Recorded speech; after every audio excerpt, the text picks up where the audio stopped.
Kita mintakan kepada yang mulia tamu kita dari jauh, dari Surabaya, yang mulia Al-Habib Ubaidillah Ibn Al-Habib Idrus Al-Habashi, kepada beliau fa'alaihi falyatafaddal masyhura. Sallu ala Nabi Muhammad.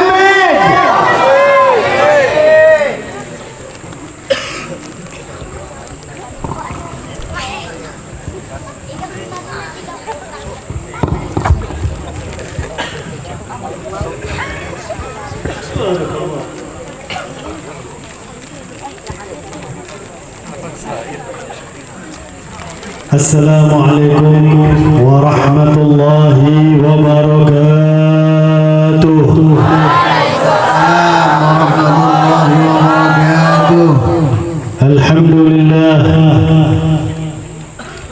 Alhamdulillahilladzi anara al-wujuda bi tal'ati sayyidil mursalin فأزاها به الظلمات بعد أن كان الناس في ظلمة الجهل حائزين وأرسله الله رحمة للعالمين وصلاة الله وسلامه على حبيبي رب العالمين سيدنا وحبيبنا وشفيعنا وقرة أعيننا ونور قلوبنا ومولانا محمد إمام الأنبياء والمرسلين وسيد السابقين واللاحقين وعلى آله الطيبين الطاهرين وأصحابه غر الميامين والتابعين لهم بإحسان من يومنا هذا إلى يوم الدين وعلينا معهم وفيهم برحمتك يا أرحم الراحمين. أما بعد, yang saya hormati para habaib, para dzurriyyah junjungan kita Nabi besar Muhammad sallallahu alaihi wa ala alihi wa sahbihi wa baraka wa sallam, yang mana di mana mereka ada, di situ para datuk mereka ada. Semakin banyak kehadiran mereka, semakin banyak keberkahan dari datuk-datuk mereka. Sebagaimana kita dikumpulkan dengan para cucu, para awliya Allah, kita mohon kepada Allah kelak di hari kiamat agar bisa berkumpul bersama para awliya Allah. Amin ya rabbal alamin. Terutama yang datangnya lebih jauh dari saya, dari Pasuruan, Al-Habib Abdullah bin Salim Al-Kaf, beserta para habaib yang saya tidak bisa sebutkan namanya satu persatu, tapi tidak mengurangi cinta ulun kepada para habaib, karena Al-Ustaz Al-Habib Abu Bakar bin Hasan bin Hud As-Segaf, beliau mengatakan yang paling wajib cinta kepada para habaib adalah para habaib itu sendiri, saling mencintai di antara para dzurriyyah Nabi Muhammad sallallahu alaihi wasallam. Yang saya hormati para guru agama, terutama sahibul majlis, akhi fillah, da'i ilallah, Guru Ki Haji Mubarak Ibn Almarhum Al-Maghfurlah, Guru Ki Haji Muhammad Fitri, juga tidak lupa Guru Ki Haji Misbahul Munir, beserta para guru yang lain yang hadir, para tokoh masyarakat yang lain yang hadir, MC yang seru, para syarifah, para ustazah, segenap aparatur pemerintah yang hadir baik sipil maupun TNI Polri, segenap pengurus majelis, segenap pengurus pondok pesantren, hadirin hadirat yang kita semuanya insya Allah selalu dan senantiasa dirahmati oleh Allah. Alhamdulillah, tidak ada kata yang lebih pantas untuk selalu kita ucapkan kecuali memanjatkan puji dan syukur kehadirat Allah Subhanahu wa ta'ala atas limpahan nikmat yang sungguh luar biasa kepada kita, terutama nikmat iman, nikmat Islam, nikmat kita dijadikan sebagai umat Nabi besar Muhammad sallallahu alaihi wa ala alihi wa sahbihi wa baraka wa sallam. Hadirin hadirat yang dimuliakan oleh Allah, Manusia yang termulia adalah Nabi Muhammad. Bahkan semuanya wa kulluhum min rasulillahi multamisun gharfan minal bahri aw rashfan minad diyami. Semuanya itu ngambil dari Nabi. Mau kemuliaan ngambil dari Nabi Muhammad. Sehingga mereka bisa menjadi mulia karena mengambil kemuliaan Nabi besar Muhammad sallallahu alaihi wasallam. Manusia yang mulia itu dijadikan oleh Allah sebagai contoh teladan bagi kita. Dan memang sebaik-baiknya teladan. Tidak ada yang lebih pantas untuk dijadikan teladan oleh Allah kecuali beliau, junjungan kita Nabi Muhammad sallallahu alaihi wasallam. Dan beruntung kita menjadi umatnya. Nggak pernah kita daftar jadi umat Nabi. Ada yang ingat pernah daftar jadi umat Nabi? Nggak ingat. Karena umat Nabi itu paling banyak penghuni surga. Semoga kita dan orang yang kita cintai, amin. 2/3 penghuni surga itu umat Nabi Muhammad sallallahu alaihi wasallam. Padahal tubuhnya pendek-pendek, umurnya pendek-pendek. Akan tetapi karena menjadi umat Nabi, amal ibadahnya, pahalanya dilipat gandakan oleh Allah Subhanahu wa ta'ala. Nabi yang paling mulia itu di dalam kehidupannya bagaimana? Apakah beliau berlimpah dengan kekayaan, dengan kemewahan? Ternyata tidak. Menunjukkan bahwasannya kalau ingin kemuliaan yang sesungguhnya bukan didapatkan dengan hal-hal yang bersifat duniawi. Jangankan kita punya duit 1M, 2M, meskipun koin ya, dalam bentuk koin. Itu beratnya bagaimana itu, Ujur? Nggih. Dunia seisinya saja, lau kanatid dunya ta'dilu 'indallahi janaha ba'udah ma saqa minha kafirun syurbata ma. Seandainya dunia seisinya ini harganya di sisi Allah sama dengan satu sayap nyamuk. Dunia seisinya harganya sama dengan satu sayap nyamuk. Orang kafir tidak diberi seteguk air oleh Allah Subhanahu wa ta'ala. Nggak bakal seneng orang kafir di dunia ini kalau dunia seisinya harganya sama dengan satu sayap nyamuk. Di Pal 6 ini satu sayap nyamuk berapa harganya? Ada payu. Ada payu. Ada yang nyaut. Ada suara nggak ada orangnya ini. Bahaya ini. Oh, ada orangnya lah. 1 kilo nggak ada yang mau beli, betul? Dunia nggak ada harganya di mata Allah Subhanahu wa ta'ala.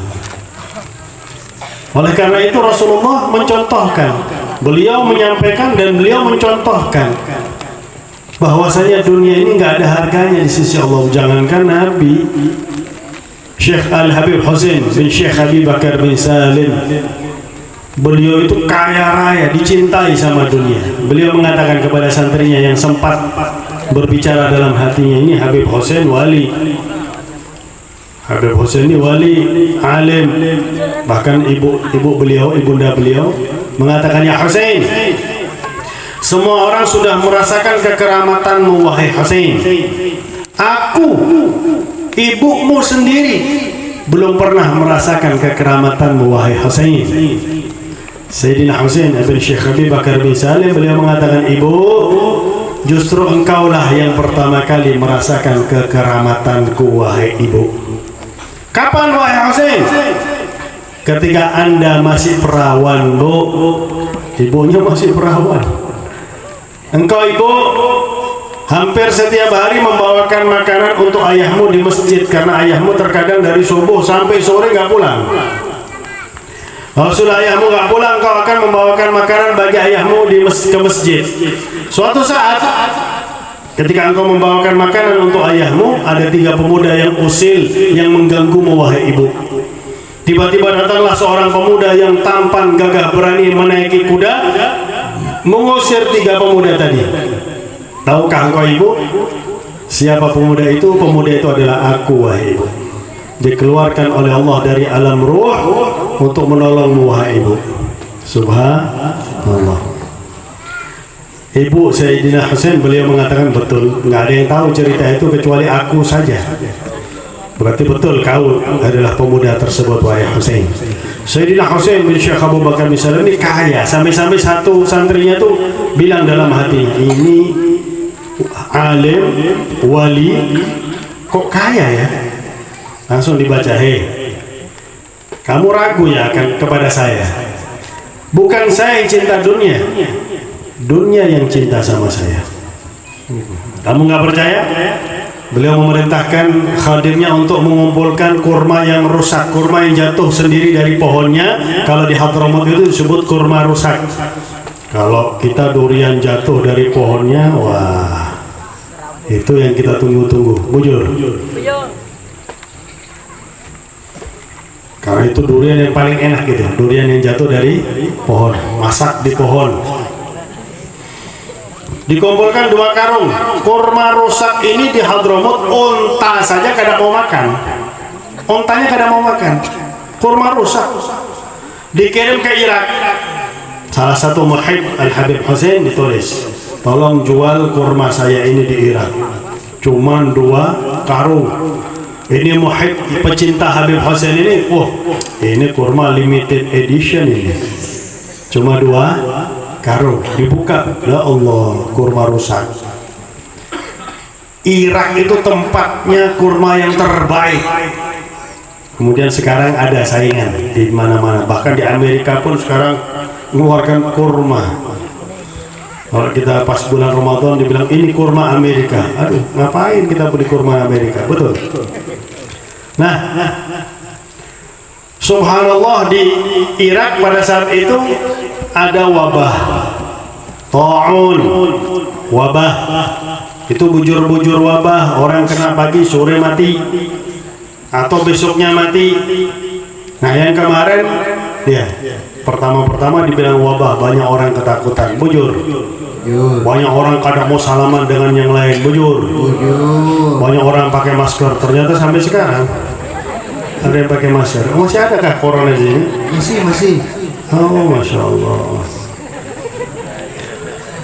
Nggak ada sudah corona. Dari awal sudah ulun kada percaya corona ini. Mana ada wabah sampai 14 hari, nggak ada. Ternyata bertahan sampai 2 tahun, ternyata ada bisnis di dalamnya. Ketahuan. Nah, hadirin hadirat yang dimuliakan oleh Allah, pecinta Habib Husain ini mengatakan ini kurmanya wali. Coba, saya cobakan kepada orang yang kena wabah. Dikasih 1 sembuh, orang yang kedua sembuh, orang ketiga sembuh. Akhirnya 1 kurma Habib Husain dijual lebih mahal daripada 1 kilo kurma Irak, kurma terbaik sedunia. Sehingga datang kepada Irak 2 kurma rusak, kembali ke Habib Husain 2 karung emas. Habib Husain bilang sama santrinya, dunia yang cinta sama aku atau aku yang cinta sama dunia? Ini lain. Jadi Habib Husain saja, para dzurriyyah Nabi ada yang kaya-kaya dimudahkan oleh Allah. Bagaimana dengan Nabi? Kalau Nabi mau, beliau bisa menjadi orang yang paling kaya kalau mau. Tapi Sidin kada mau dan ingin menunjukkan bahwasanya kemuliaan itu bukan dengan harta. Kemuliaan juga bukan dengan pangkat. Karena pertama kali ketika Nabi berdakwah ditawari oleh Abu Jahal dan kawan-kawannya, wahai Muhammad, kalau engkau dengan berdakwah ini ingin menjadi orang yang paling tinggi kedudukannya, kami akan jadikan engkau yang tertinggi kedudukannya. Bukan itu yang dicari oleh Nabi Muhammad SAW. Meskipun beliau adalah yang tertinggi dunia akhirat, beliau pemimpin dunia akhirat, Nabi besar Muhammad SAW. Tapi Rasulullah ingin menunjukkan kemuliaan sesungguhnya itu dengan ilmu. Orang yang berilmu adalah orang yang paling mulia di atas muka bumi ini. Bahkan orang yang berilmu itu nanti kelak di surganya Allah juga akan menjadi tempat bertanya. Di surga nanti orang akan mencari orang alim untuk bertanya, padahal sudah masuk surganya Allah Subhanahu wa ta'ala. Sehingga Rasulullah menjadikan ilmu itu sebagai warisan Nabi Muhammad. Innal anbiya'a lam yuwarrithu dirhaman wala dinaran wa innama warrathul ilma faman akhadahu faqad akhadha bihadzin wafir. Sesungguhnya para nabi itu kalau meninggal dunia nggak meninggalkan harta. Bahkan junjungan kita Nabi Muhammad, beliau meninggal dunia baju perang beliau dalam keadaan tergadai kepada seorang Yahudi. Jadi orang-orang mengatakan, itu loh Nabi Muhammad bisnis sama Yahudi. Nabi Muhammad bisnis sama Yahudi. Sehingga dia mengatakan boleh-boleh aja kita berbisnis sama non-muslim. Kalau orang Islam sudah nggak ada barangnya lagi, maka silahkan kita bisnis sama non-muslim. Kenapa Nabi Muhammad menggadaikan baju perangnya kepada Yahudi? Kalau digadaikan kepada sahabat nggak ada yang mau. Mereka akan memberi duit kepada Nabi Muhammad sebagai hadiah. Nabi Muhammad orang yang nggak mau menyusahkan orang. Bujur. Bahkan suatu saat Nabi Muhammad itu sholat, pindah ruku Allahu Akbar, terdengar bunyi dari tubuh Nabi Muhammad, kertek. Setiap pindah rukun. Setelah salam, yang berani bertanya Sayyidina Umar bin Khattab, ya Rasulullah, apakah engkau sakit ya Rasulullah? Tidak, saya tidak sakit. Sehat Nabi Muhammad. Tapi kenapa setiap engkau pindah rukun kami mendengar bunyi dari tubuhmu? Oh, bunyi itu dari batu-batu kecil yang aku ikat dalam satu kain, yang aku ikatkan di perutku karena perutku sudah 3 hari tidak kemasukan makanan. Allahumma shalli ala sayyidina Muhammad. 3 hari nggak kemasukan makanan. Kalau kita 1 hari fardu ain 3 kali, fardu kifayah, belum sunnah muakkadah. Orang Islam makan, orang Indonesia makan bakso 2 mangkok belum makan. Loh tadi bakso 2 mangkok jajan itu. Orang Indonesia makan nasi. Nggih. Bahkan sehingga kalimat fikih itu nggak berlaku di Indonesia. Disebutkan man akala nasiyan lam yabtul shaumuhu. Tapi kalau di Indonesia man akala nasiyan batala shaumuhu. Barang siapa yang makan nasi batal puasanya. Subhanallah. Nah, hadirin hadirat yang dimuliakan oleh Allah Subhanahu wa taala, bunyi itu dari batu-batu kecil yang aku kumpulkan dalam satu kain, aku ikatkan di perutku karena perutku sudah 3 hari nggak kemasukan makanan. Nangis Sayyidina Umar bin Khattab, ya Rasulullah, ya Habibullah, perintahkanlah kami para sahabat bekerja, engkau yang menikmati hasilnya ya Rasulullah. Siap kami ya Rasulullah. Rasulullah senyum, wahai Umar, seandainya aku perintahkan kalian seperti itu, dan pasti kalian akan lakukan, wajib memenuhi perintah Nabi Muhammad sallallahu alaihi wasallam. Aku akan senang, nggak bakal kelaparan Nabi Muhammad, betul. Akan tetapi ketika nanti kelak di hari kiamat aku ditanya oleh Allah, hei Muhammad, kenapa engkau menyuruh sahabat-sahabatmu kerja dan engkau yang menikmati hasilnya? Aku akan jawab apa wahai Umar kepada Allah Subhanahu wa ta'ala. Subhanallah. Saya sampai sekarang nunggu ada yang nawarkan seperti itu kepada saya. Nggak ada. Beb, sampean di rumah aja, nggak usah kesana kemari, kami kerja untuk Habib. Siap. Iya. Tanya ibadah aja yang bujur. Pegang tasbih aja. Cuy datang sendiri. Nggih. Tapi nggak dakwah, nggak keluar, nggak dakwah, nggak keliling, bujur. Nah, hadirin hadirat yang dimuliakan oleh Allah Subhanahu wa taala, itulah junjungan kita Nabi Muhammad. Beliau rela lapar, beliau rela hidup susah, bajunya tuh cuma 2 buting. Ulun pernah ceramah di Surabaya, bajunya Nabi cuma 2 buting. Ibu-ibu menjawab, kami juga cuma 2 beb. Masya Allah, Anda sudah niru Nabi, Bu. 2 lemari beb. Jualan. Bujur. Kemudian kamarnya juga ya Allah sederhana, tidurnya di lantai Nabi Muhammad SAW. Miskin. Akan tetapi beliau ingin menunjukkan sebagaimana suatu saat Sayyidina Sulaiman alaihissalam beliau jalan bersama rombongan yang banyak. Manusia dan jin. Kemudian dilindungi oleh burung-burung di langit supaya nggak kepanasan. Famarra bi'abidin, melewati seorang ahli ibadah. Ahli ibadah ini kagum dengan kerajaan Nabi Allah Sulaiman sambil mengatakan laqad utita mulkan 'azima. Wahai Sulaiman, engkau telah diberikan kerajaan yang sungguh luar biasa. Maka Nabi Allah Sulaiman belok sampai di depannya ahli ibadah tersebut. Makut, kamu ngomong apa? Pian bapander apa? Nah, kalau bahasa Banjarnya bujur. Ulun kada bapander kecuali menunjukkan bahwasanya ulun ini kagum lawan pian. Nabi Allah Sulaiman senyum.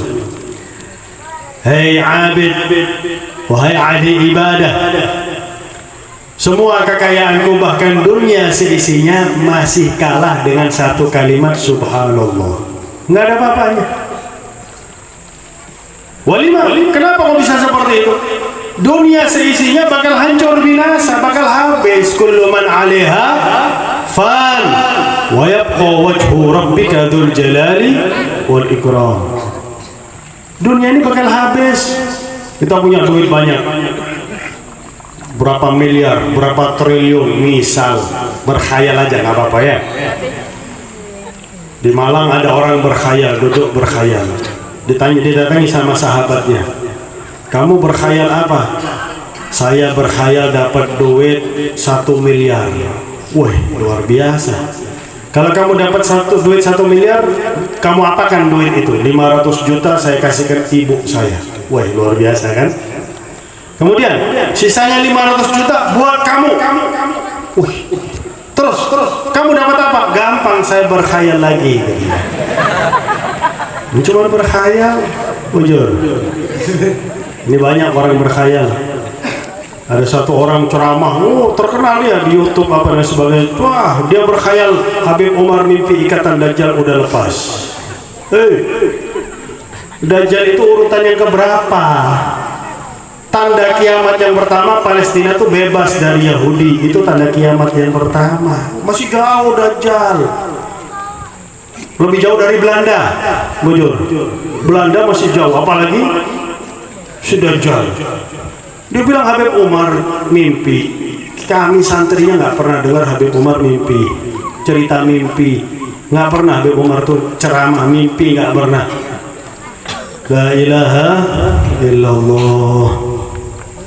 Sekarang dia bilang di Indonesia ini banyak habaib. Mungkin Imam Mahdi dari Indonesia. Ini tukang khayal ini orang ini. Kalau ada orang biasa tukang khayal, ini doktornya, kan dia doktor, kan? Betul. Doktornya tukang khayal. La ilaha illallah. Cucian deh dia. Betul.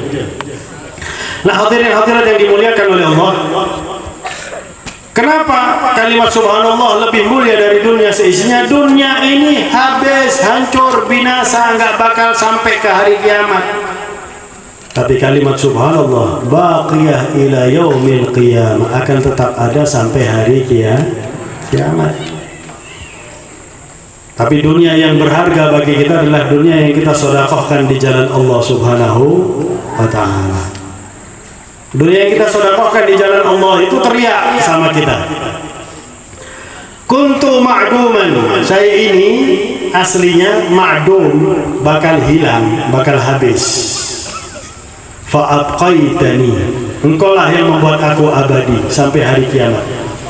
Kalau duit kita sedekahkan di jalan Allah tuh kita nikmati dunia, kubur, hari kiamat. Makanya jadi orang yang pintar, bujur. Jangan pemalar, bin. Apalagi bahasanya? Seke, ya.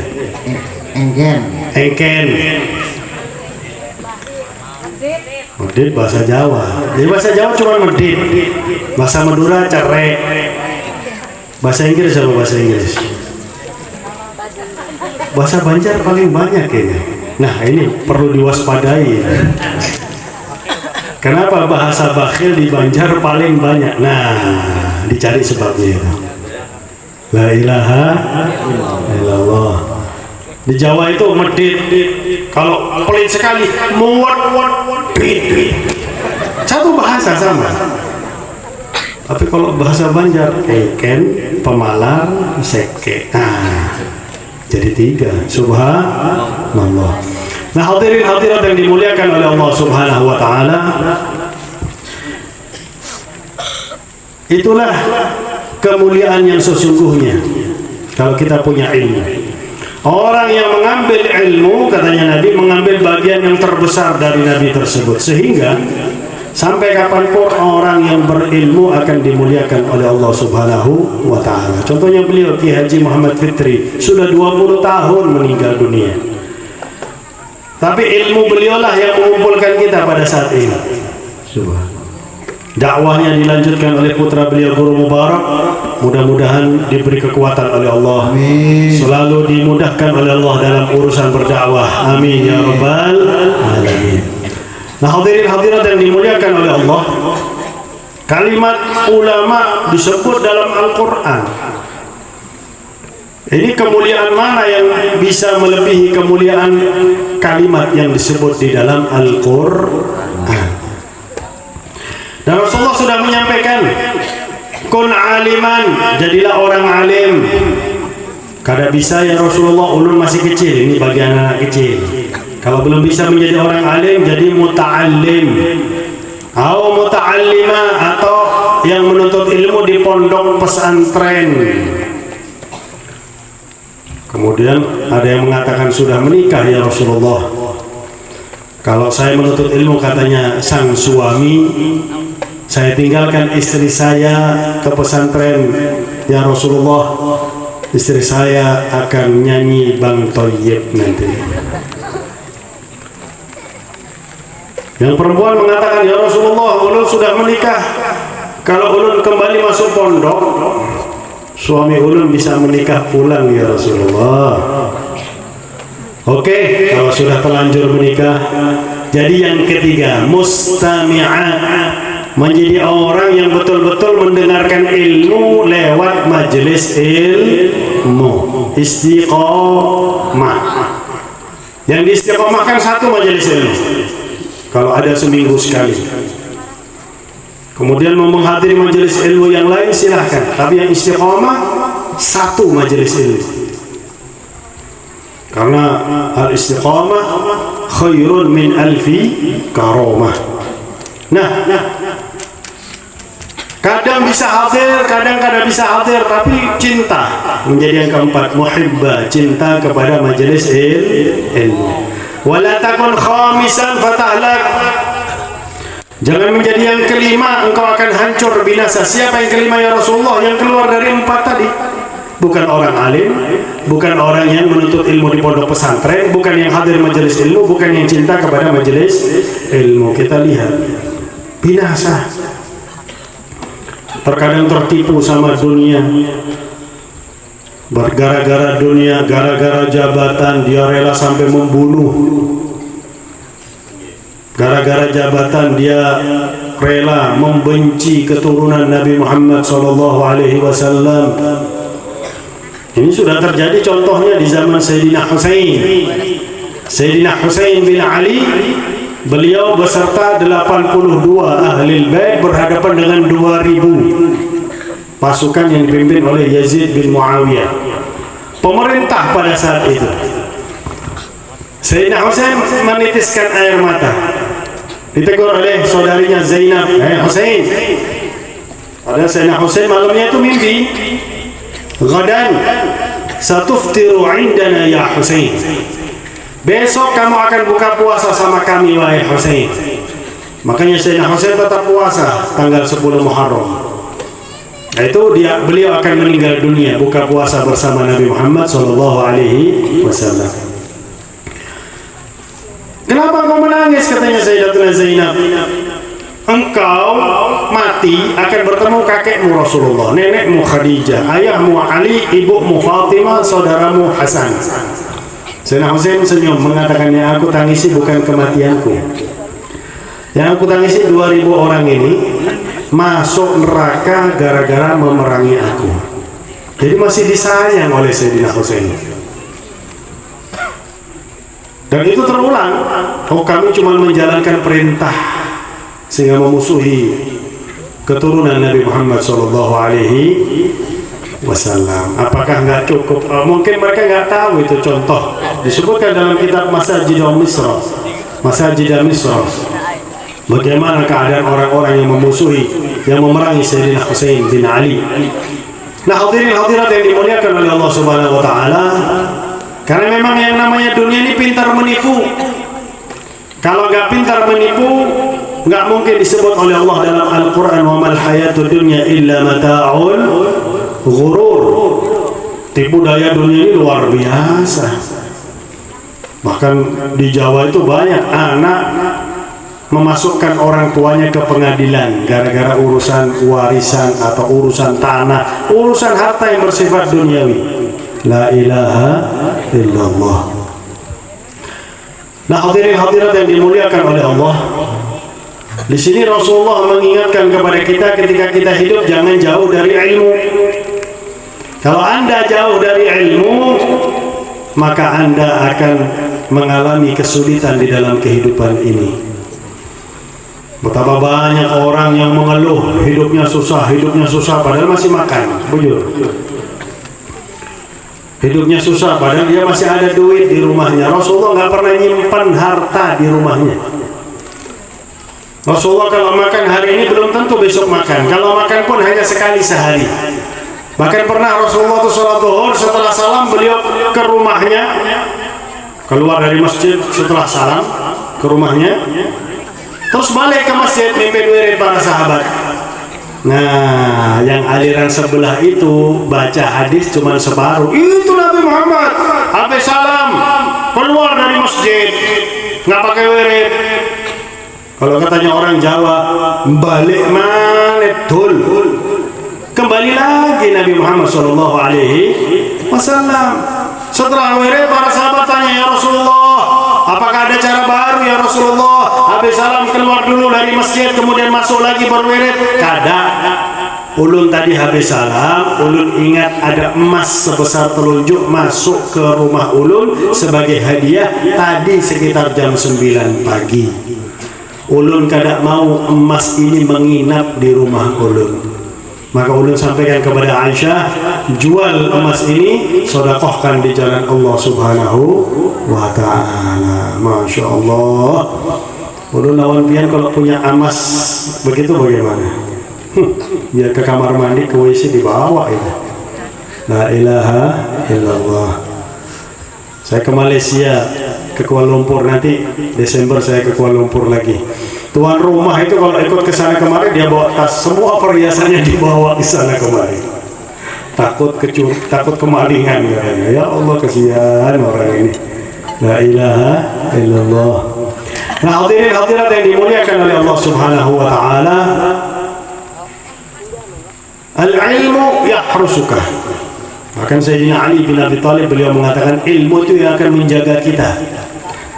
Menjaga dari agar kita tetap melakukan taat kepada Allah. Orang kalau punya ilmu, contohnya saya kasih, diamalkan, amalan yang langsung dari Nabi Muhammad.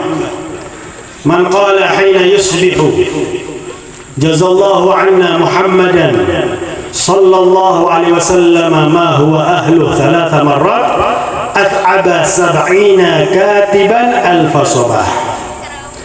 Barang siapa yang pagi hari dia berzikir jazallahu anna, kalau kita tambahi sayyidana, jazallahu anna sayyidana Muhammadan sallallahu alaihi wasallam ma huwa ahlu 3 kali katanya Rasulullah, maka pahalanya itu akan ditulis oleh 70 malaikat sampai 1000 pagi.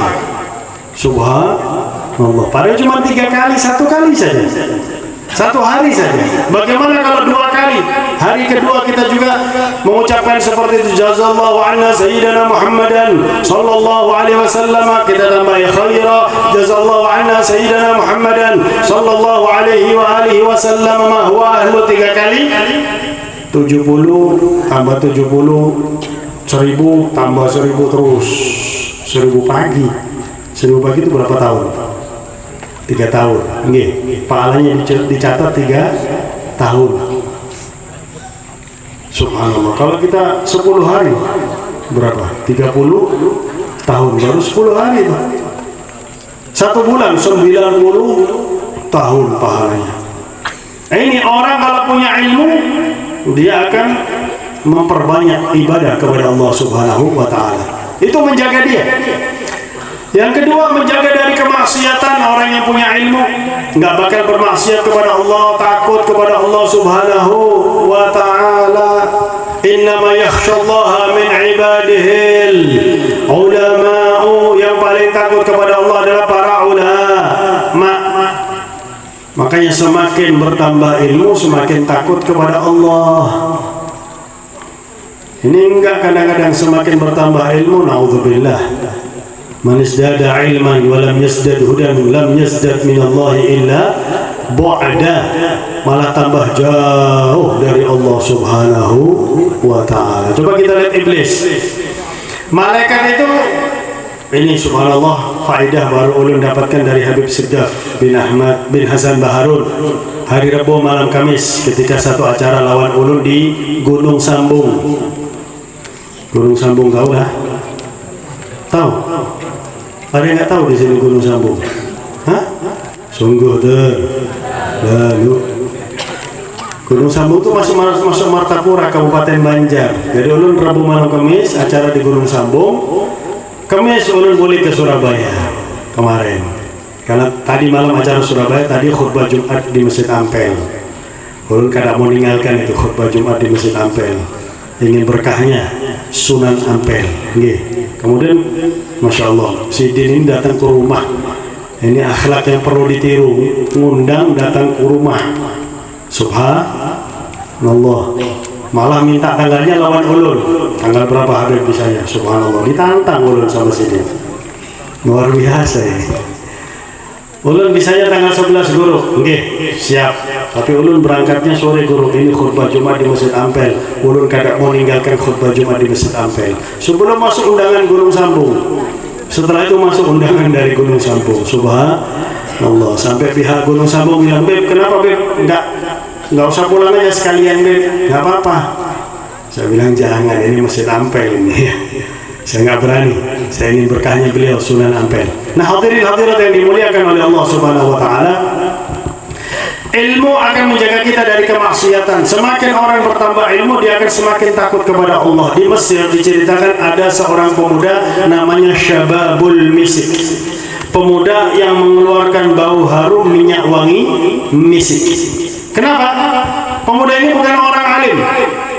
Pemuda ini bukan ahli ibadah, cuma orang yang istiqomah hadir majelis ilmu. Pemuda ini kerjanya kuli pasar, tukang angkut di pasar. Suatu saat ada istri saudagar kaya raya yang melihat anak muda ini. Kuli kan biasanya badannya bagus, betul? Badannya gempal, betul? Perutnya jangan lihat sini Anda ya. Saya ini lama mengandung, tapi nggak lahir-lahir ini. Alhamdulillah, tapi sehat. Alhamdulillah sehat. Cuman kolesterol, darah tinggi, asam urat. Cuman itu aja penyakitnya. Alhamdulillah, disyukuri. Kalau lagi sakit kita nyebut namanya Allah. Bujur. Kadang-kadang orang nggak dikasih sakit, nggak ingat sama Allah Subhanahu wa taala, kayak Fir'aun 500 tahun nggak pernah sakit, sehingga dia nggak pernah nyebut, sehingga dia ngaku dirinya adalah Tuhan. Nah, hadirin hadirat yang dimuliakan oleh Allah Subhanahu wa taala, mungkin ini biasa, orang kaya punya istri lebih dari satu, biasa. Jangan Anda tiru. Kalau Anda nggak kuat, jangan ditiru. Bisa-bisa stres Anda, betul. Orang mikir satu bini aja sudah pusing, bagaimana kalau punya bini 2? Bujur. Bagaimana kalau punya bini 3? Bujur, jangan ditiru. Ada satu kawan saya bininya 4, dia bilang orang bisa menikah sampai 4 ini ada makomnya tersendiri. Kalau nggak bisa jangan maksa, jangan maksa, sabar. Dunia banyak taat, nanti di hari kiamat langsung poligami 70 bidadari. Alhamdulillah. Tapi nggak ada cemburu di surga, nggak ada cemburu ya. Meskipun suami pian punya 70 madu, pian tetap yang paling cantik. Iya betul. Perempuan ini paling cantik di surganya Allah Subhanahu wa Ta'ala. Subhanallah. Coba kita lihat bagaimana ceritanya Nabi Adam alaihissalam. Di surga sudah ada bidadari, nggak tertarik. Kenapa? Kenikmatan surga nikmat luar biasa, membuat orang nggak tertarik sama bidadari. Tapi ketika Sayyidatuna Hawa tidur di samping Sayyidina Adam, langsung mau disentuh oleh Sayyidina Adam. Nanti kisahnya lain waktu aja ya. Panjang kisahnya. Seperti apa? Ada poster panjang kisahnya. Bujur. Nah, hadirin hadirat yang dimuliakan oleh Allah Subhanahu wa Ta'ala, mungkin istri saudagar ini jablay. Sehingga dia tertarik sama anak muda ini. Dia sengaja belanja banyak. Saya ingin Anda mengangkat barang-barang saya. Diangkat, disuruh masukkan ke dalam kamar. Ketika masuk dalam kamar, si perempuan juga masuk dalam kamar, dikunci dari dalam. Si perempuan bilang, ayo sekarang kamu harus berzina sama saya. Cantik, masih muda, putih, glowing, gratis. Kalau pian gimana Pak? Kalau pian gimana? Beb, terpaksa Beb. Terpaksa. Sebab si perempuan ini mengancam. Saya tahu kisahnya Nabi Yusuf. Kalau Anda menolak berzina sama saya akan robek baju Anda dari depan dan saya akan teriak bahwasanya Anda akan memperkosa saya. Orang lebih percaya sama orang kaya, hukum berpihak sama orang kaya. Kira-kira sampai sekarang. Jujur. Orang nyolong ayam dihukum 5 tahun penjara. Yang nyuri triliunan cuma 2 tahun penjaranya. La ilaha illallah. Tapi sesuai dengan lagunya sih, bujur. Itulah Indonesia. Bujur. Nggak ada negara seperti Indonesia ini, nggak ada. Hadirin hadirat yang dimuliakan oleh Allah, dikunci dari dalam harus berzina. Karena pemuda ini hadir majelis ilmu. Ilmu itu yang menjaga sehingga dia takut kepada Allah. Orang yang takut kepada Allah diberi jalan oleh Allah Subhanahu wa Ta'ala. Oke, saya mau berzina sama Anda, tapi badan saya kan bau. Saya ini habis ngangkat barang, keluar keringat bau. Saya mau mandi dulu, bagaimana? Supaya Anda lebih semangat berzina sama saya. Oh iya, silakan. Disuruh masuk kamar mandi. Kebetulan kamar mandinya dalam kamar. Masuk kamar mandi, maaf, pemuda ini nggak mandi. Dia sengaja pure supaya kedengaran dia ini mandi. Padahal dia lagi buang air besar. Maaf. Kotorannya dipergunakan sebagai lulur dari ujung rambut sampai ujung kaki. Kalau mau dicoba silahkan ya. Mungkin Anda bisa tambah glowing, gratis lagi. Dari ujung rambut sampai ujung kaki, dibayangkan saja luluran kotoran. Keluar dari kamar mandi dia bilang, ayo silahkan. Kalau Anda mau berzina sama saya sekarang silahkan. Bau kau ini. Pergi. Dibukakan pintu, diusir sama wanita tadi. Ini yang dinanti-nanti sama pemuda tadi. Lari dia, nggak sempat mampir untuk mandi. Begitu lewat kampung, orang-orang itu mengatakan, ini apa ini anak muda ini? Sapi tank berjalan ini anak muda ini. Sampai di rumahnya dia mandi, ganti baju bobo, kemudian dia sujud syukur kepada Allah, terima kasih karena Allah sudah menyelamatkannya dari perzinahan. Sekali berzina, amal ibadah 70 tahun ditolak oleh Allah Subhanahu wa Ta'ala. Ya Allah, sekali berzina 70 tahun ibadah. Kalau umurnya 70 tahun semuanya ibadah. Orang umur 60 tahun, 20 tahun tidur. 40 tahun belum tentu ibadah. Apalagi zaman sekarang, waktu tersita. Waktu tersita dengan ini. Sekarang banyak orang lebih banyak megang ini atau megang Al-Quran. La ilaha illallah. Bahkan sampai di WC pegang HP orang-orang sekarang. Na'udzubillahi min dzalik. Ya Allah. Nah, hadirin-hadirat yang dimuliakan oleh Allah, karena dia telah menjaga dirinya dari perzinahan.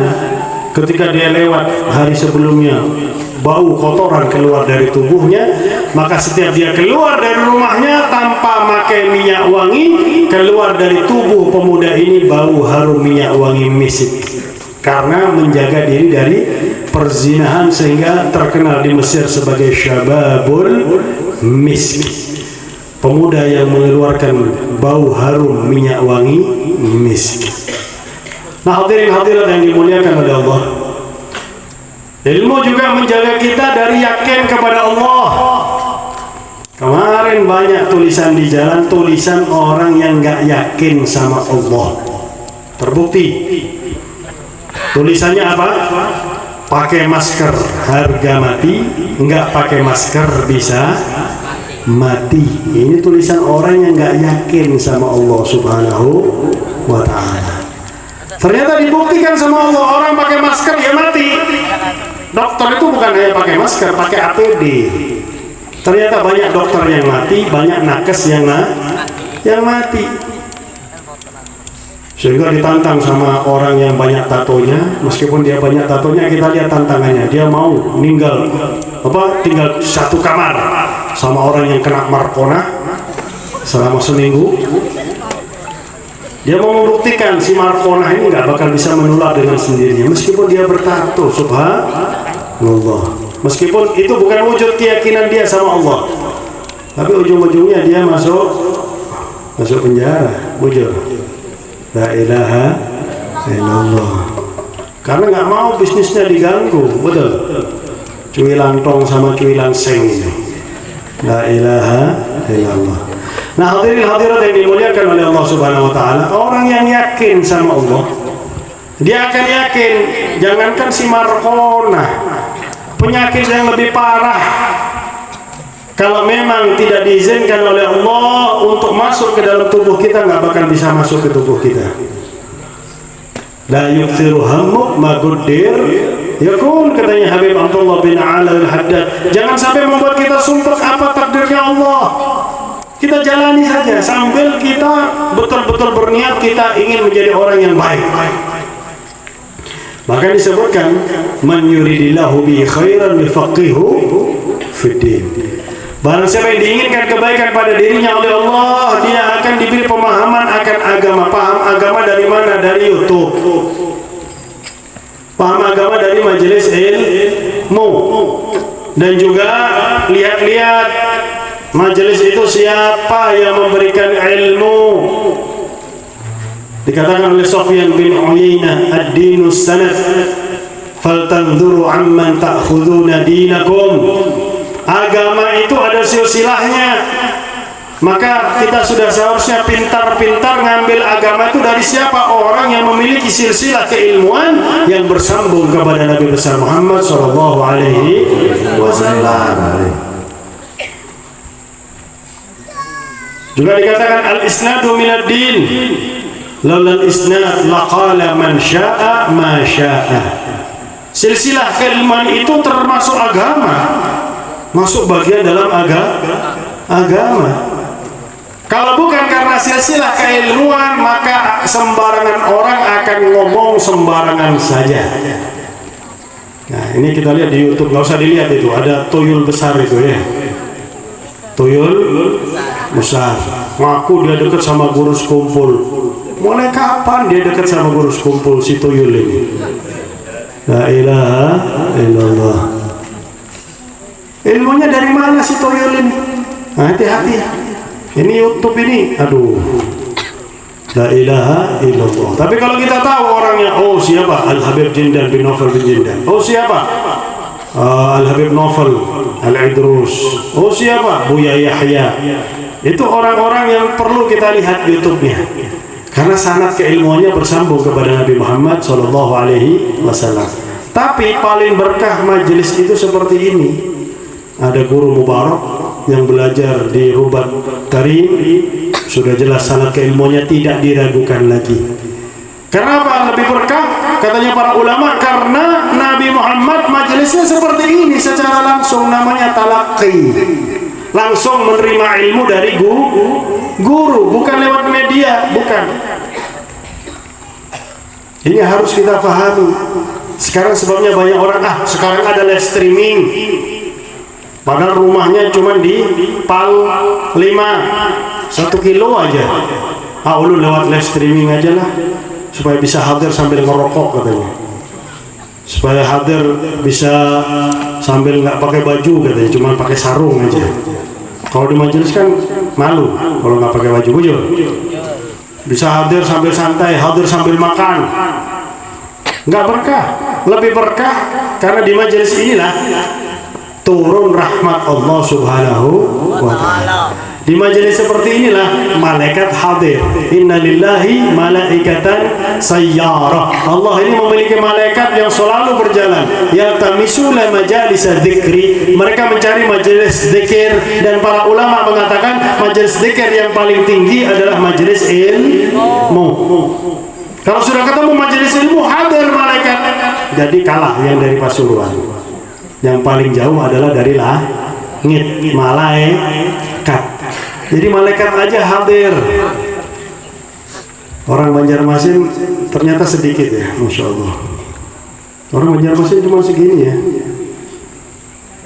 penghuni Banjarmasin. La ilaha illallah. Dari Surabaya datang, yang lebih jauh dari Pasuruan yang datang, dari langit datang malaikat. Jadi kalau orang Banjarmasin nggak datang, sungguh terharu. La ilaha illallah. Sudah selesai majelis, malaikat itu mengatakan, qumu maghfuran lakum qad buddilat sayyi'atukumul hasanat. Bubarlah kalian dari majelis, dosa kalian sudah diampuni oleh Allah. Bahkan kemaksiatan yang pernah kalian lakukan dibalik oleh Allah menjadi amal kebaikan, dapat pahala. Untung apa enggak untung majelis ini? Luar biasa. Kemudian malaikat lapor kepada Allah, ditanya, kaifa wajadta ibadi? Bagaimana engkau mendapati hamba-hambaku? Yuhalliluna wa yumajjiduna wa yusabbihuna. Mereka mengucapkan kalimat tahlil, mereka mengucapkan kalimat tasbih, mereka mengagungkan engkau. Majelis ini termasuk yang mengagungkan Allah. Hal ra'auni? Apakah mereka melihat aku? La ya, tidak ya Allah. Wa kaifa idza ra'auni? Bagaimana kalau mereka melihat aku? Bagaimana kalau melihat Allah? Kita melihat sesuatu yang indah saja sering kita ceritakan, bujur. Sering kita cerita. Oh, saya pernah ke Gili Labak, ya, yang di situ ada My Trip My Adventure. Saya pernah ke sana. Karena memang ada undangan dekat Gili Labak. Sering kita ceritakan. Padahal ini hanya pernah Abah Ulul jalan sama gurunya. Abah Ulul belajar sama Habib Abdul Qadir bin Ahmad bin Faqih, ketemu dengan Sayyidina Khidir ketika mondok. Jadi beliau sudah dapat ilmu laduni. Nah, tapi tetap belajar tariqah kepada Habib Hashim bin Saleh Al-Habashi, belajar tariqah Syadziliyah. Suatu saat naik bis di Surabaya, naik perempuan cantik jelita. Abah Ulul masih muda, melihat perempuan cantik khusyuk sudah. Sampai si perempuan ini duduk. Gurunya membiarkan. Gurunya mengatakan, cantik ya Idrus. Abah Ulul sambil malu mengatakan, nggih. Langsung Habib Hashim mengangkat, ini baru makhluk Idrus. Bagaimana dengan Khalik? Bagaimana dengan indahnya Allah Subhanahu wa ta'ala yang menciptakan keindahan? Mudah-mudahan kita bisa melihat Allah kelak di surga, amin. Karena memang seminggu sekali penghuni surga setiap hari Jumat suami istri akan bertemu Allah Subhanahu wa ta'ala, amin ya rabbal alamin. Bagaimana kalau mereka melihat aku, niscaya mereka akan lebih banyak berzikir, menyebutmu, mengagungmu, ya, mengagungkan engkau ya Allah. Mereka minta apa? Mada yatlubun? Mereka minta apa? Mereka minta surgamu ya Allah. Apakah mereka melihat surgaku? Enggak ya Allah. Wa kaifa idza ra'awha? Bagaimana kalau mereka melihat surgaku? Tempat yang Rasulullah yang paling bisa mensifatkan sesuatu ketika ditanya tentang surga, ma la 'ainun ra'at wa la udhunun sami'at wa la khatara ala qalbin bashar. Keindahan yang tidak pernah dilihat oleh mata manapun, tidak pernah didengar oleh telinga manapun, tidak pernah terbersit di hati siapapun. Indahnya luar biasa. Sebab Rasulullah lewat, setelah lewat noleh lagi, lebih indah daripada ketika Rasulullah melewati surga tersebut. Surga memiliki kemampuan untuk memperindah diri sendiri. Subhanallah. Sampai-sampai kita pernah lihat ada perempuan make upnya luar biasa. Begitu dibuka ompong ternyata. Subhanallah. Perempuan aja pintar memake up diri sendiri, betul? Sampai kadang-kadang ada perempuan, kelihatannya mukanya glowing, ternyata tangannya, Masya Allah, luar biasa. Nah, hadirin hadirat yang dimuliakan oleh Allah, mereka berlindung kepadaku dari apa? Dari neraka. Apakah mereka melihat nerakaku? Tidak ya Allah. Ini saya sekedar cerita. Saya tahun 2006 berdakwah ke Ternate bersama Al-Habib Haikal bin Khalid Al-Kaf dari Jakarta. Sampai di Ternate, Habib Haikal ini kepalanya sakit. Itu matanya sampai apa? Katanya orang sini menceleng. Iya. Matanya sampai menceleng. Sakitnya luar biasa. Muntah pingsan. Dia bilang, Habib, kepala ulun ini terasa mau pecah, Habib. Ya Allah, ini orang sakit apa ini? Ini tahun 2006. Akhirnya didatangkan dokter, ngambil darahnya 1 jarum suntik. Akhirnya ulun juga diambil. Ulun bilang, ulun sehat, nggak sakit sama sekali. Enggak, Habib, cuma periksa supaya ketahuan sehat apa enggak. Enggak. Akhirnya ada bahasa, Habib takut sama jarum suntik. Wah, ini bahaya nih bahasa ini. Silakan, mau diambil berapa liter nggak apa-apa. Diambil. Akhirnya Habib Haikal, karena memang cuma laboratorium biasa, nggak ketahuan penyakitnya. Saya akhirnya ketahuan, alhamdulillah, kolesterol 320. Tapi sampai sekarang saya nggak pernah ke dokter, demi Allah. Saya hanya percaya obatnya Nabi Jintan Hirang. Subhanallah. Kita makan obat dokter malah kena ginjal kita ini. Kita makan obat-obatnya Nabi Muhammad SAW, Jintan Hirang, bekam, ya, terus madu, bujur. Itu kita makan obat-obatnya Nabi Muhammad SAW.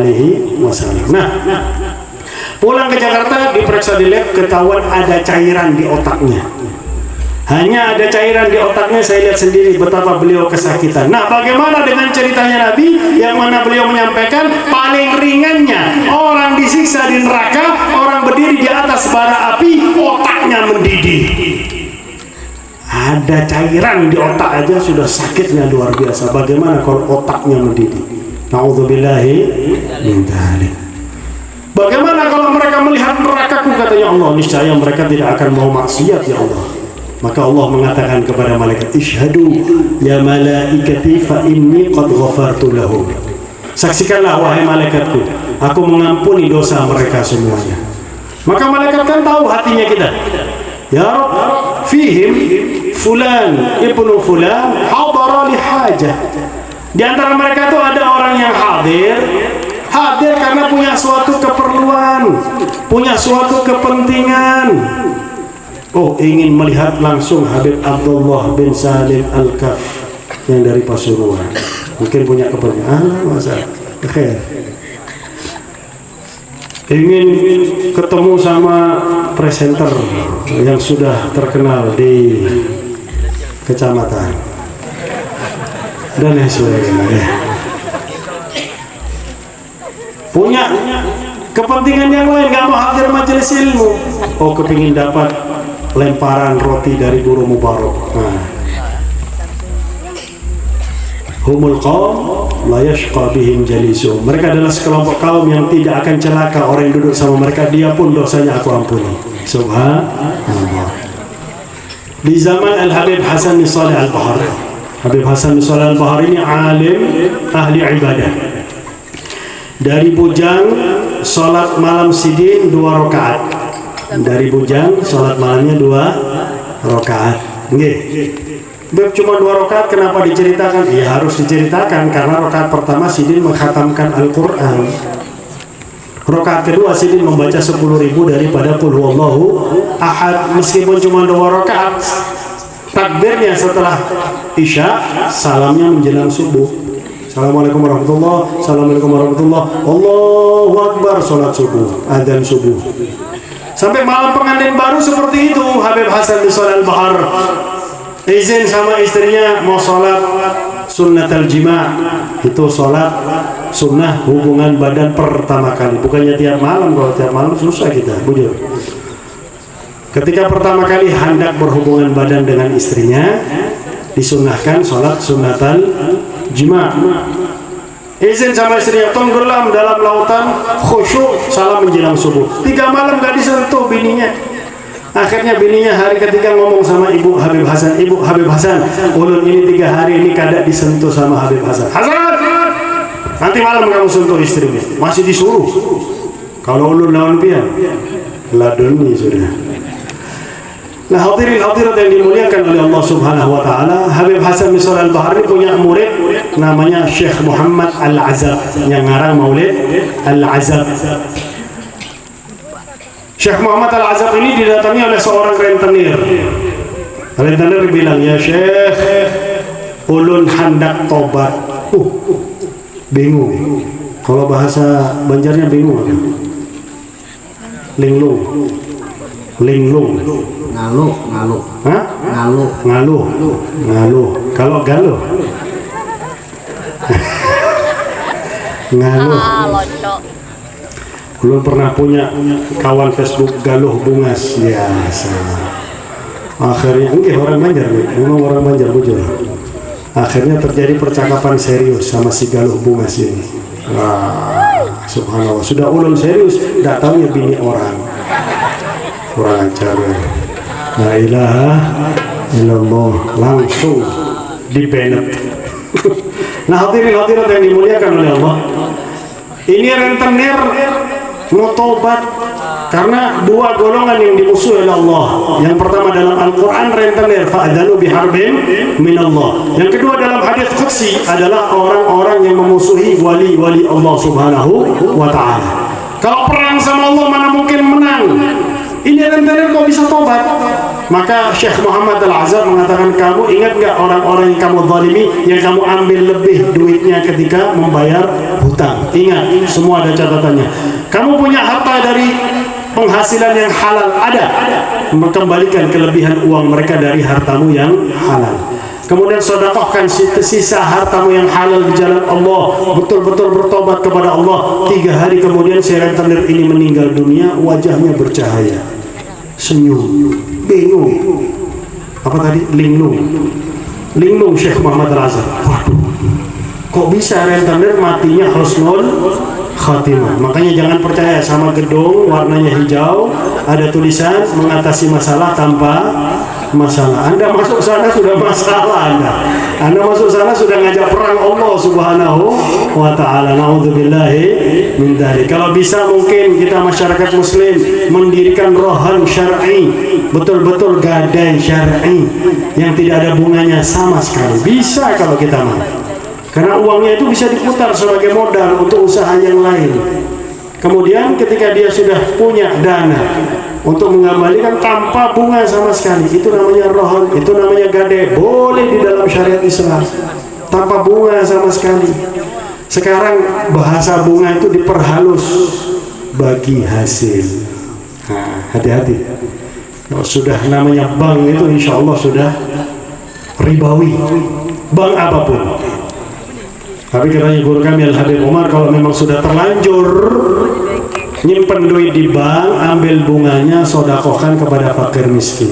Daripada kita biarkan dan kita ambil, akan dipergunakan oleh mereka.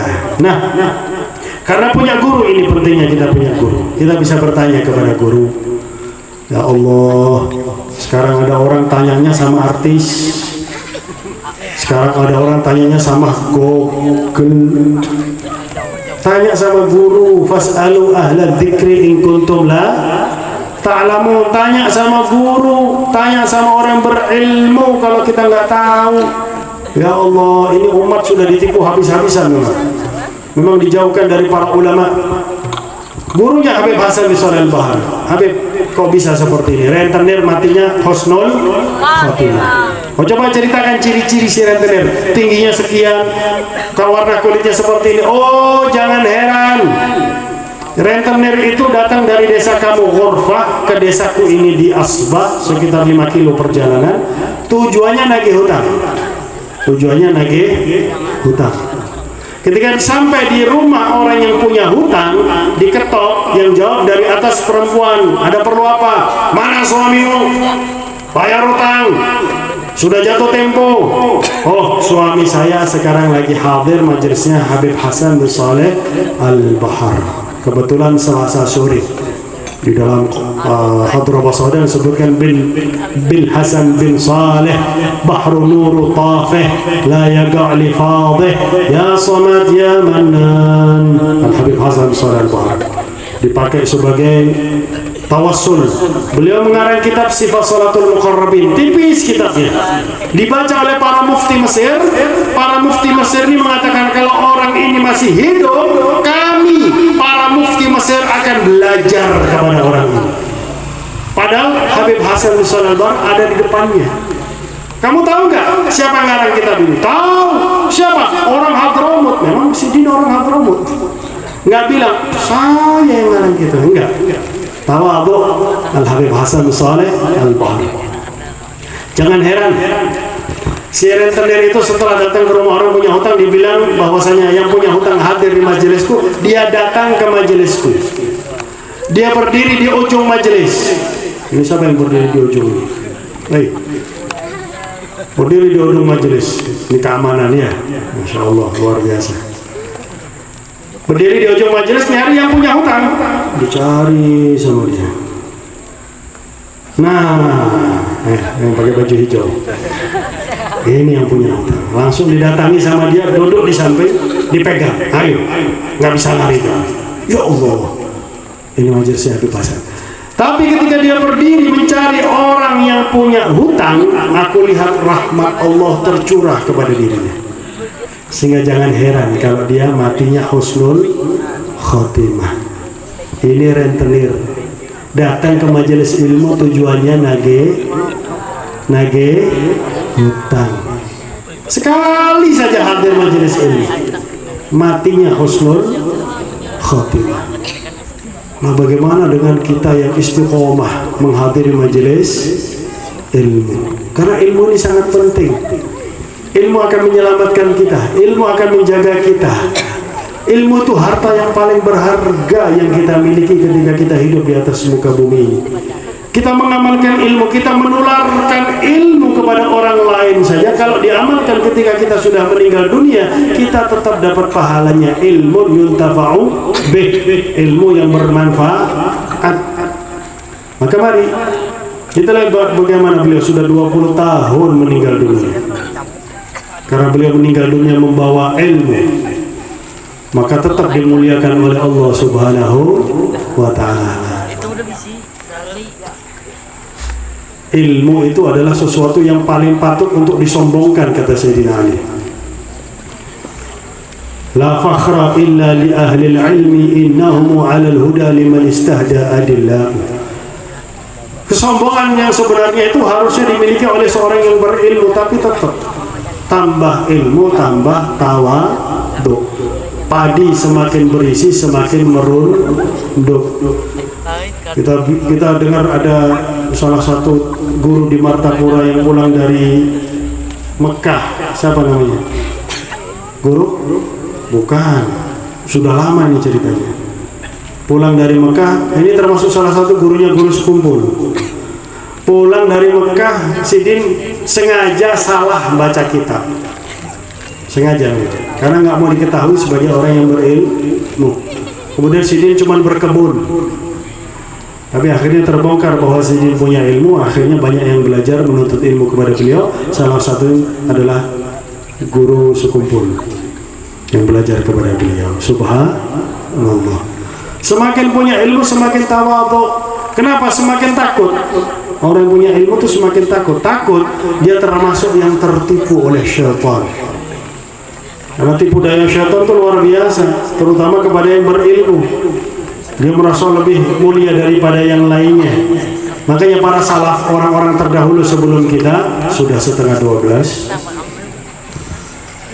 Orang-orang terdahulu sebelum kita, mereka memiliki derajat yang luar biasa. Kenapa? Meskipun beliau yang mengisi di majelis tersebut, beliau merasa diri beliau adalah yang terbodoh di dalam majelis tadi. Coba kita lihat Imam Syafi'i, beliau mengatakan kullama mazdadtu ilma a'lamu annani jahil. Setiap aku bertambah ilmu, aku tahu bahwasanya aku ini adalah orang yang bodoh. Akhirnya hujan datang lagi. Yang hujan datang lagi. Ya. Mari kita kirim Fatihah. Ini juga sebagai ijazah, silahkan dipraktekkan ketika mau hujan ini. Baca Fatihah kepada Al-Fatihah ila ruhi Sayyidina Rasulullah Sayyidina Muhammad bin Abdullah, thumma ila ruhi Sayyidina Ali bin Alawi Khalid Ghazam, thumma ila ruhi Sayyidina Alawi Al-Ghuyur bin Sayyidina Al-Faqih Al-Muqaddam Sayyidina Muhammad bin Ali Ba'alawi, thumma ila ruhi Sayyidina Ahmad Al-Shahid. Al-Fatihah. A'udzu billahi minasy syaitonir rajim. Bismillahirrahmanirrahim. Alhamdulillahirabbil alamin.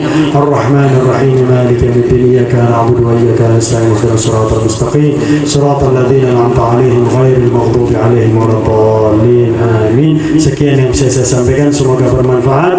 Semoga dengan berkat acara pada malam hari ini semua dosa kita, semua dosa orang yang kita cintai diampuni oleh Allah. Semua kemaksiatan kita dan mereka dihapuskan oleh Allah. Kita dan orang-orang kita cintai, terutama guru Mubarak, dikabulkan semua hajatnya oleh Allah, dimudahkan semua urusannya oleh Allah, diberi rezeki yang banyak, yang halal, yang barakah dari Allah, dipanjangkan umurnya di jalan taat kepada Allah, taat kepada Rasulullah, dalam keadaan sehat walafiat. Dan kalau sudah sampai ajalnya, kita dan orang-orang yang kita cintai dicabut nyawanya oleh Allah dalam keadaan husnul khatimah.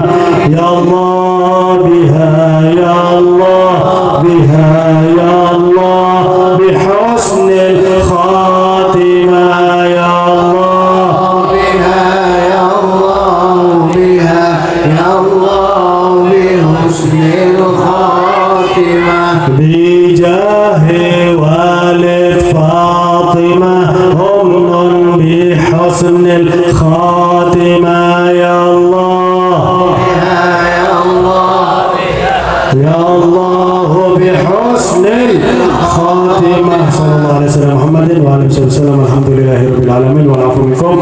Wassalamualaikum warahmatullahi wabarakatuh. Waalaikumsalam warahmatullahi wabarakatuh.